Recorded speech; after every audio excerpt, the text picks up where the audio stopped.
Every single one of these videos costs over $1 million to make, and the guy making them, he loses money on most of them. On purpose. That should not make sense. But it does, because Jimmy Donaldson isn't a YouTuber anymore. He's a business system. The videos aren't the product, they're the marketing. The real money comes from what happens after the view. A chocolate bar called Feastables, a streaming deal worth $100 million, a company valued at $5 billion, all powered by one thing, the most attention any single human has ever assembled on the internet. 500 million subscribers, over 100 billion views. Every video engineered to be bigger than the last. But here's what nobody talks about. The machine that makes all of this work? It can't slow down. It can't stop. And the pressure isn't just financial. It's human. This is the story of how a kid turned attention into a financial empire, and what happens when the machine demands more than any person can give. Jimmy Donaldson was 13 years old when he uploaded his first video, under the name MrBeast 6000. The videos were rough, the production was non-existent, and for years, almost nobody watched. But Jimmy was obsessed with one thing that had nothing to do with video quality. He was studying the algorithm, not creating content, reverse engineering the system that distributed it. He spent thousands of hours analyzing what YouTube rewarded: click-through rates, watch time, retention graphs, session starts. He understood the mechanics of attention before he understood how to make a good video. And when the first real money started coming in, he didn't spend it. He didn't move out of his mother's house. He didn't buy a car. He put every dollar back into the next video. This is the decision that created everything. Most creators, when they start making money, treat it as income. Jimmy treated it as capital. Every video had to be bigger than the last. Every dollar earned was a dollar reinvested into production. The strategy was brutal and simple. Make videos so expensive that competitors literally could not replicate them. Create a moat not through quality, but through sheer financial commitment. By his early 20s, each video was costing hundreds of thousands of dollars to produce, and the channel was growing faster than anyone thought possible. But here's what makes this more than just a success story. The reinvestment strategy created a problem. The videos had to keep getting bigger, because the audience expected it, because the algorithm demanded it, because Jimmy Donaldson had built a machine that could only move in one direction. By 2023, MrBeast had become the most subscribed individual on YouTube. Over 200 million subscribers, videos routinely passing 100 million views within days. And that level of attention has a price, both to create and to monetize. A single MrBeast video can cost between $1 and $3 million to produce.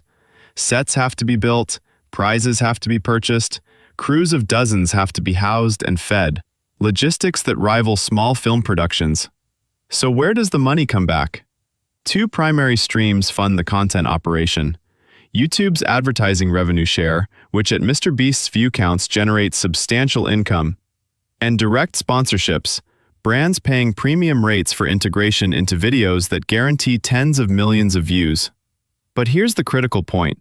The ad revenue and sponsorship money doesn't become profit, it becomes the budget for the next video, which needs to be bigger, which costs more, which requires even more views to justify. The system works because of a feedback loop. More views mean more ad revenue. More ad revenue means bigger productions.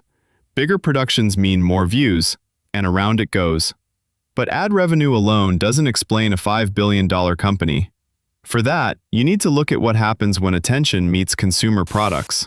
This is the machine, and once you see it, you can't unsee it. Step 1. Create content so expensive and so ambitious that it commands attention no one else can match.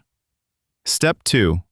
That attention becomes an audience, the largest individual audience ever assembled on the internet. Step 3. That audience generates advertising revenue and attracts sponsorship deals worth millions per integration. Step 4. But the real breakthrough, use that same audience to launch products. Not just any products. Products that the audience already sees in every video. Step 5. Product revenue doesn't have the same ceiling as ad revenue. A chocolate bar can be sold in every store in America. A YouTube video can only be monetized per view. Step 6. Product revenue funds even larger content. Larger content expands the audience. A larger audience buys more products. This is not a YouTube channel. This is an integrated attention to product machine.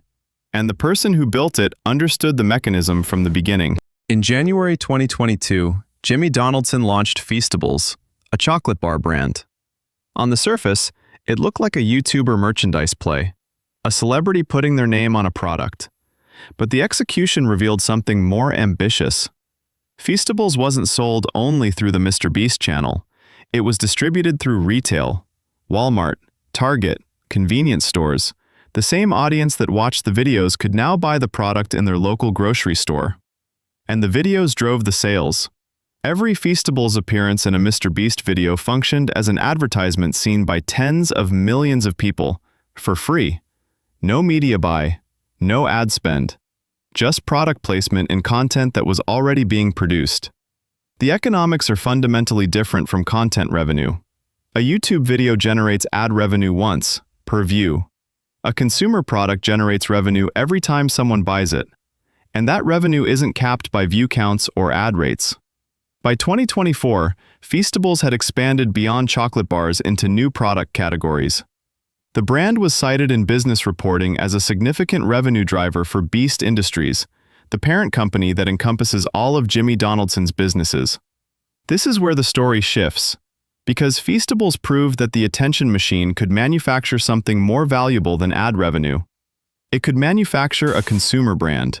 In 2024, Jimmy Donaldson announced Beast Games, a reality competition show with a $5 million prize, 1,000 contestants, production scale that rivaled network television. And then came the deal. Amazon Prime Video, reported at $100 million, the largest streaming deal for a single YouTube creator in history. Beast Games represented the logical endpoint of the reinvestment strategy. Take the most expensive YouTube videos ever made, make one even more expensive, then sell it to a streaming platform that could pay for the scale. But Beast Games also revealed the cost of perpetual escalation. The production required enormous resources, thousands of staff, custom-built sets, international logistics, a level of complexity that goes far beyond a YouTube channel. And with that complexity came scrutiny. The scale of Beast Games attracted the kind of attention that YouTube videos had never received. Attention from regulators, from journalists, from people who began to question whether the machine that produced all of this content was sustainable. The machine demands escalation. Every video must be bigger than the last. Every prize must be larger. Every set must be more ambitious. This is not a preference. It is a structural requirement. The audience expects it. The algorithm rewards it. The sponsors fund it. And the business model depends on it. Beast Industries reportedly employs hundreds of people.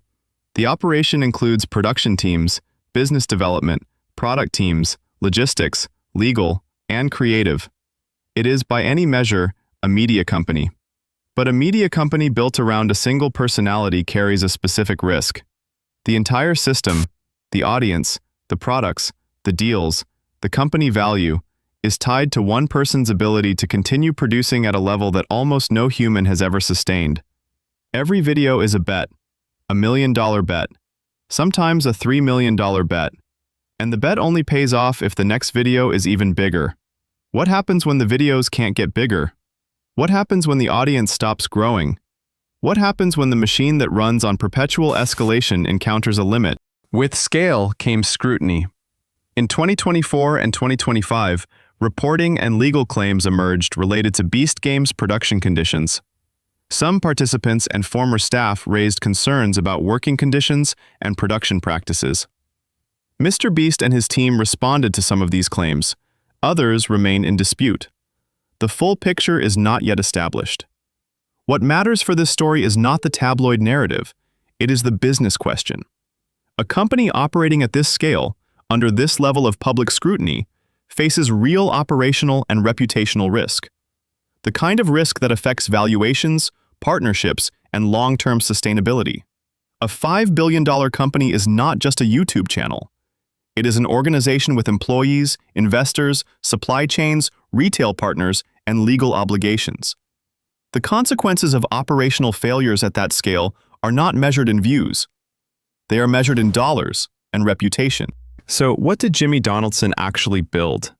He didn't build a YouTube channel. He built an attention machine, a system that converts views into capital, capital into products, products into company value, and company value into bigger content. The videos are the engine. Feastables is the revenue. Beast Games is the proof of concept. Beast Industries is the company. And Jimmy Donaldson is the operator, the single point of failure and the single source of momentum. Is it sustainable? That's the $5 billion question. The machine works. It works spectacularly. But it requires constant fuel. And the fuel is attention. Attention that must grow forever. Content that must escalate endlessly. And a person who must keep producing at a level no one has ever sustained. Maybe the most remarkable thing about MrBeast isn't the money. It isn't the subscribers. It isn't the productions. It's that a teenager in his bedroom figured out something that most Fortune 500 companies still haven't understood. Attention isn't just an audience. It's a manufacturing plant. And if you build the right machine, attention can make anything.